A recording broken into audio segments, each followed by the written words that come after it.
இனி நம்ம எப்படி அவுட் ஸ்விங் பண்ண போகிறோம்னு நம்ம பார்க்க போகிறோம். ஒன்றும் இல்லைங்க, இப்போ நான் ரெட் பால் எடுத்துக்கோங்க, இல்லைனா உங்ககிட்ட டென்னிஸ் பால் இருந்தாலும் எடுத்துக்கோங்க. பாருங்கள், மிடில் ஃபிங்கர் வந்து நல்லா டைட்டாக பிடிச்சிக்கணும். டைட்டாக பிடிச்சிக்கோங்க. சரி, இப்படி வச்சுக்கோங்க. ரெட் பாலில் இங்கே 2 கிரிப் இருக்கும்ல, அந்த 2 கிரிப்பு நேராக, இப்போ இது 2 கிரிப்பு. அதுக்கு வந்து அந்த கிரிப்புனா வந்து அது ஒன்றும் இல்லைங்க, இது மாதிரி இருந்துங்களா, அதான் கிரிப்பு. இதை மாதிரி பிடிச்சிக்கோங்க. பிடிச்சிட்டு இந்த ஃபிங்கர் மிடில் ஃபிங்கரை மட்டும் இப்படி பிடிச்சிக்கோங்க. பிடிச்சிட்டு இந்த தம் ஃபிங்கரையும் இண்டெக்ஸ் ஃபிங்கரையும் இதுக்கு மேலே வச்சுக்கோங்க. இது மிடில் ஃபிங்கருக்கு பக்கத்தில், இது கீழே சப்போர்ட்டுக்கு. இது லூஸு, இது மட்டும் லூஸாக விடணும், இது நல்லா டைட்டாக பிடிச்சிக்கணும்.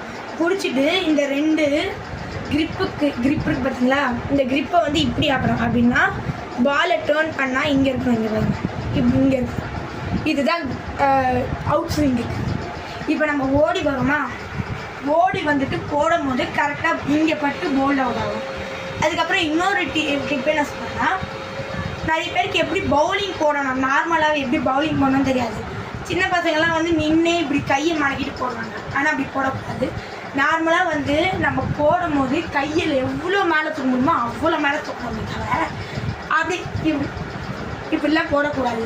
நல்லா மேலே தூக்கி போடணும். அவ்வளோதாங்க அவுட் ஸ்விங். இந்த வீடியோ பிடிச்சிருந்தா லைக் பண்ணுங்கள், ஷேர் பண்ணுங்கள், சப்ஸ்கிரைப் பண்ணுங்கள், கமெண்ட் பண்ணுங்கள். Bye from Shanti.